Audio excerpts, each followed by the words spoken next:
6:30 p.m. local time, ladies and gentlemen. Good evening and thank you very much for joining us on another edition of Viewpoint on DBS television. In today's edition, we are going to be talking issues related to health, that is the vaccination of young girl children concerning cervical cancer in Cameroon, and the polemics, all the problems, all the difficulties that parents or the vaccinators themselves do encounter in the field when they go out. And in trying to find out some of the questions, we are having with us here in the studio a wellness coach and the founder of Humanity at Heart International. I'm talking of Evelyn Maya, and she'll be accompanied naturally by Mange Venashus. Good evening to you, Evelyn, and thank you very much for being part of us tonight. Thank you, Vanessa. Thank you for having me. Mange Venashus, it is a pleasure having you. Good evening, Vanessa. It's my pleasure to be there. All right, let us take the first part of the show, that is the questions.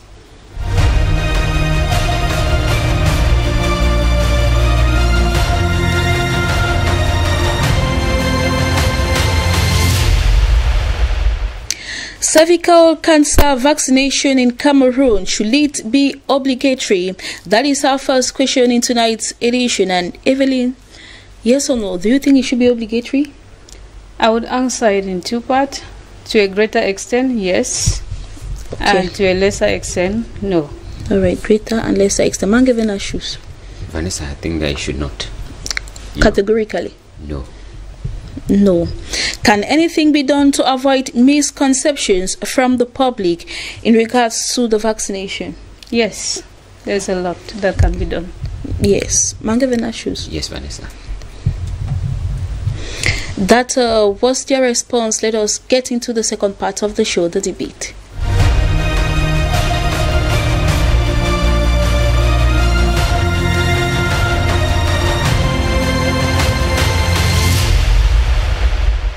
Once more, you're welcome back, ladies and gentlemen. Cervical cancer vaccination in Cameroon, should it be obligatory? Evelyn Maya, as a wellness coach and of course an advocate for cervical cancer, you think that to a greater extent, let it be obligatory. Why do you think so? Given that many parents are skeptical at this particular moment about the vaccination. You see, Vanessa, I said it should be obligatory to a greater extent, because if we can only think of how our women die daily of cervical cancer, we should know that this vaccine should actually be mandatory in our country to protect our young girls, not to reach a level at which the adults are already arriving, because cervical cancer is something that is already known, its cause is known, and when we know the cause of something, it's easier to protect it, it's easier to, prevent it from happening, and the only way to prevent this is through the vaccine. So to a greater extent, it should be obligatory. And I remember I said to a lesser extent no, because we are dealing with human beings that are already adult. We are taking young girls from 9 to 14 or 13 years old, and they have a greater say in this. So it's something that when we are talking about, we should also hear from the young girls whether they would like to be vaccinated or not. Unlike the younger children that we vaccinate them with polio from 0 to 5 years, that they might not have a greater say, the parents can defend them. So to a greater extent, it's obligatory, because we are trying to protect these girls from reaching a level where it becomes untreatable, because cervical cancer is actually preventable, is treatable, and even curable if detected early and also prevented early enough. All right, so to our public, maybe you could enlighten them more by maybe explaining to our parents or to the parents what cervical cancer is all about. Cervical cancer, actually, just like the name, it's a cancer that appears on the cervix, and the cervix is part of that's the in-between. Let me put it in lesser definition, a simpler way. The cervix is the in-between of the vagina and the uterus of the woman. So cancer in general simply means abnormal growth of cells. We are human beings, and so our cells reproduce daily. So when these cells begins to grow abnormally at particular points on your body, That's what we call cancer. So when these cells of the cervix starts to grow abnormally, that's what we term it cervical cancer. And the cervix is the in-between of your vagina and the uterus. And mostly affects the girl child. And what could be some of those causes? Some of the causes, it's actually sexually transmissible. Okay. So why we are talking about vaccine being obligatory to a greater extent is because we want to protect these young girls from becoming sexually active, because everybody can have HPV, which is a human papilloma virus. So when we vaccinate these girls, we are preventing them from an age where they're not yet sexually active, so that when they become sexually active, we know that they're already protected from contracting the HPV, which is a virus itself. All right. You stay with us, Evelyn. Probably we'll be asking more follow-up questions concerning cervical cancer. Why we get the point of view of Mange Venatius. Mange Venatius, why do you think that the vaccination should not be obligatory? Vanessa, I like the explanation our guest is giving about this vaccination. But then, I think that we are talking about a campaign that was already launched. When I read papers that were broadcast, papers that were published yesterday, Cameroon Tribune actually indicated yesterday that the campaign was launched nationwide in most government hospitals, and it is targeting girls from the age of 9. I think that when we start talking about a campaign, we need to carry out a kind of sensitization, which I think we are doing it now, because the information she's giving, I believe that most of our parents do not have it. Yes, they never had it. We need to carry out a kind of sensitization to convince the parent. Vaccinating my child, vaccinating your child is, you know, should be done according to, you know, with the accord of the parent concerned. It is a right that parents have, that you don't impose a vaccine on the child. We are talking about a vaccination that is coming at the time, the exercise is coming at the period when we know this kind of skepticism that surrounds everything health now. You know, we are gradually moving away from the, if at all we are, we're gradually moving away from the fear, the fright that surrounded COVID-19 pandemic.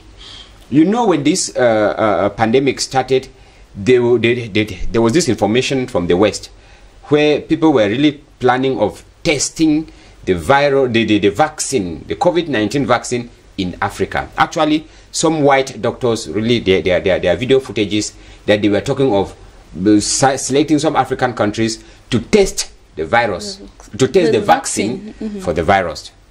Now, when this information came up, parents, like I did, were skeptical about any vaccination, because it could have been the coronavirus vaccine that is being tested on these girls, on our children, under the disguise of cervical cancer vaccine. Actually, that is what I mean by we needed this kind of you know, communication, this kind of sensitization around this exercise, to convince parents that it is something our daughters would move into, and if they have the opportunity to handle it now, if they have the opportunity to control it now, they may spare the life of these girls in future.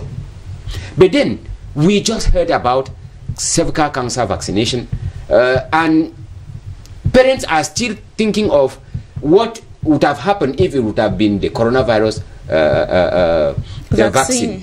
Remember, it was not yet a confirmed vaccine.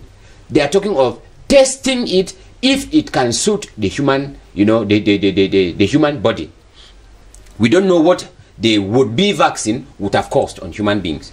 And if the whites are afraid that they cannot test it with them or with their own children or with their own citizens, they decided to test it on Africa. That is why everybody was skeptical. That is why I, as an individual, I should have said that I am and was skeptical about the vaccine or the vaccination. Probably you are still skeptical. Well, thank God the explanation that she gave is like convincing me that I still need to take a cold head. Let's be frank. I still need to take a cold head to, you know, to digest it and then give my accord. Vanessa, what I mean by give my accord is, I was of the opinion, I told my wife that I should not hear anything like that on where my children are going to. I told the teacher, and there was another video that was circulating on air where some health officials are told, if they walked into a school and imposed vaccination on some children. The worst of it is they sent away a woman who came with her child and refused, and they sent away the child. That is wrong. You don't impose any vaccination on any child. Educate the parents, like she is saying. Let us see the advantages of carrying out this exercise, and we will give in. Nobody will want to have a sick daughter. Nobody will want to have a sick child. It was like this poliomyelitis vaccination that came. People were asking the question, why are we vaccinating against poliomyelitis when Cameroon has been declared as polio-free country? But the explanation health officials gave was that we don't have that robust kind of health system around our country, surrounding countries, that could bring in, you know, the virus back to Cameroon. For that reason, the case maybe had just cited a case. Of course, that is what Mr. Ewani Leonard actually explained. That those are the reasons that we need to vaccinate, and parents gave in because it is justifiable. When you just surprise somebody, just walk into your home and say, no, it's vaccination for polio. You don't know anything about polio. You don't just get any Tom and Dick gets into your house and vaccinate your child. And most of them that get into your homes, they are these young boys and young girls that they pick them from the quarters and they move in, and they are not health personnel. What training do they have in vaccination? Any complications can develop when they are vaccinating them. Cameroon does not. Probably, Evelyn will tell you that they go through some health training before they Vanessa, that training is not enough to risk the life of my child that you should vaccinate. Anything can happen. We have had cases of children going lame. Remember, I talking about children of 9 years. We've had cases of children going, you know, deformed because of the mismanipulation of syringes. Yes, and it could harm the child for life. Those are not health officials. They are just simple boys and girls who are picked from the quarters, and they go through a kind of healthy training. All right, before I come back to you, Evelyn, what do you have to say about this? Yeah, I've listened to Vanessa. He actually is making good points that have been put into considerations. Like, the key thing here is education, is communicating with the communities and training the personnel on what to do and what to say. Like, every parent is trying to protect his or her child. That's in the best interest of the child, which we are not disputing it. But the truth is, we have been doing a lot of campaigns, a lot of sensitizations. I have gone to many places. I've carried a number of seminars. CBCHS is doing it. Hospitals are doing it. But it just happened that when they were to launch the HPV vaccine, coronavirus came in. And, you know, movements were restricted, gatherings were restricted, and so the sensitization was not well done. Okay. So now that is exactly what we are doing, and we thank God that at least we are on the media. You people have a greater role to play as well, to educate the community about the importance of the vaccine to protect the young girls. And just like you're saying, the community workers that you see, like the video you just mentioned, I did watch the video, which was not also a good one. That is the reason why I'm saying that communication is key, training is key, and monitoring too is also key. When we send people out there, it's good to monitor what they are doing. Okay. When you have the people that go around and do vaccination, it can be polio, it can be measles, it can be any other vaccine. It's a monitored program that you have to go and evaluate what they're actually doing on the field. And that's what the government is trying to do. We will not all, we are all human beings. People have temperament. So we are trying as much as possible that those who go out to have a good communication skills, to let the parent know. Like the video, let me come back to the video. Obviously, the health worker was supposed to pull the lady aside and explain better what is going on, for the woman to be educated and come to terms with what is going on. All right. And that's exactly what is supposed to be done. And I will not say that you can control people's temperament. We have people that some parents categorically they don't want it. Yes, obviously that's fear. But one thing I would say is good to choose health over fear. It's good to choose information rather than being misinformed. like I'm just saying right now, is a good platform that even on media, on radio stations, social media, we should be communicating the right information, because I know that it's useful. All right. Thank you very much for that clarification. Mangavina, you round up with your first point. That's why, like she is saying, we need to. I expected to hear the Minister of Public Health say something about this vaccination, knowing that we are at a very crucial moment when everybody is skeptical about everything vaccine. So I expected the Minister of Communication, the Minister of Public Health actually, to say something officially to indicate. It is today I'm getting the fact that there were plans to launch the campaign before coronavirus came in. That should have been what should have been done to make sure that we clear the doubts. The doubt, yes, so that people could give in. It is a good thing that we need to do, because in as much as we are talking about vaccinating our young girls, we need to also let the world know about the damaging effect, to know the impact of the cancer, cervical cancer, on the woman. The impact on the woman, the impact on the family, because the impact on the society as well. Yes, with this, it would then give the convince some of us who were like tight, had this already fixed mentality that no, it was bad. Let us think about the health of our children tomorrow, given the consequences, the impact of this pandemic, of this disease, cervical cancer, on the woman. In that case, like she's saying, would of course choose health to fear, because in this case, I think that is a question of fear, a justified fear anyway. Vanessa. All right. Thank you very much, Mangavina, for your contribution. Maya, how long can the vaccination last? Is it for a lifetime, or maybe you have to be taking it regularly? It's not regularly. Like for the young girls, we have 3 shots, and then for the older adults, say from 21 to 45, they have 3 shots. And when you take this shot, at one moment in time, you still need to go in for your screening, for regular screenings, so that it will be checked and confirmed whether you are actually HPV free. Like I said, it is caused by a virus.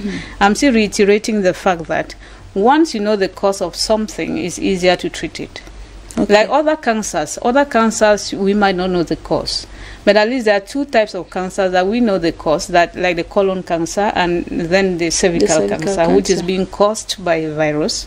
And the virus is sexually transmissible. That's where the problem lies, because we have relationships, we have people getting married, we have women that are giving unprotected intercourse. Absolutely. All right. So that is a reason why we need to put this into consideration. Now, when you do this vaccine at a given time, you still need to go in for a regular screenings. For young girls, we do there's a screening that is called VIA, that's visual inspection with acetic acid or logol iodine, and then the older adults, they can do the pap smear for a certainty. So after how many years could a girl of 9 years go again for the vaccination? When you get towards 30, you could go for the screening. For the screening, okay. Yes. For the screening and not the vaccination. No. All right. Can anything be done to avoid misconceptions from the public? And Maya, you think that a lot of things can be done. So what are some of those things? A whole lot. The first thing is education. Creating awareness on the importance and the dangers of keeping this disease without being treated. The truth is, when you have cervical cancer, I would say it's a non-communicable disease. It's a disease that doesn't speak. Unlike the breast cancer that is visible, because you can actually see your breast and you can actually do the breast self-exams, or you go to the hospital for clinical breast exams. For your cervix, it's actually inside, it's interior, and you cannot see it. So the only way to detect that you have this is through screenings. So there are no symptoms to make you feel uncomfortable? There are actually symptoms, but at a late stage. Okay. What we tell women is, don't wait for symptoms, because when you are waiting for symptoms, you are already at a late stage. It might be stage 4. Let me speak from a perspective of my own mother, and you have to note that from the moment you have a pre-cancer lesion, it can take you like 10 to 20 years before it actually becomes invasive cancer. So you see the duration and the dangers of it. So the easier way is to detect it early enough so that it can be treated. There's what we call screen and treat. It's actually easy. It's not up to 10 minutes. So when you go and the health provider checks you and notice that you have some pre-lesions of pre-cancer, let me put it like that, it's easier to treat at that moment. So a whole lot is supposed to be done to avoid misconceptions, because we are trying to avoid our women from suffering from something that can be prevented. Women are a pillar of the society, the pillars of a home. I always say, if you are sick in the home or your child is sick and your wife was also sick at that same moment, obviously the wife will be well to take care of the child, to take care of the husband. So to make this our women who should be productive to become less productive, we need to educate the community. We need to create awareness that this is something that is ravaging the lives of our women, and we need to take this into serious consideration. And we, like I mentioned earlier, we have the media, we have social media. We go to social media to say a lot of stuff. We could also use that platform to educate our fellow women, like husbands, Mr. Venatius. You could tell your wife, it's time to go screen yourself. You could tell your girl child, consider taking a vaccine. You could tell your, like you here, you could tell yourself that it's time. You tell your colleagues. Tell a sister, tell your sister, tell people at home. We use mouth-to-mouth education. All of us are in this together to avoid cervical cancer. If we could only be educating our families, our friends, our mothers, our sisters. We have people in the villages. Obviously, you travel to the village more often. You would tell them, this is good, go in for screening. And you have a lot more to tell those that are in the villages as far as education is concerned. Mange Venatius, your contribution as well in order to avoid misconceptions. Yes, Vanessa, I think that we should, first of all, we should be open. Because if we think that everything is black, if we see everything black, life itself will be black. We should be open to be informed. Actually, when I mean open, to be informed, in the sense that it's true, we cannot deny the fact that there were doubts surrounding this vaccination exercise, but then let us also be ready to be informed, to be told the right thing.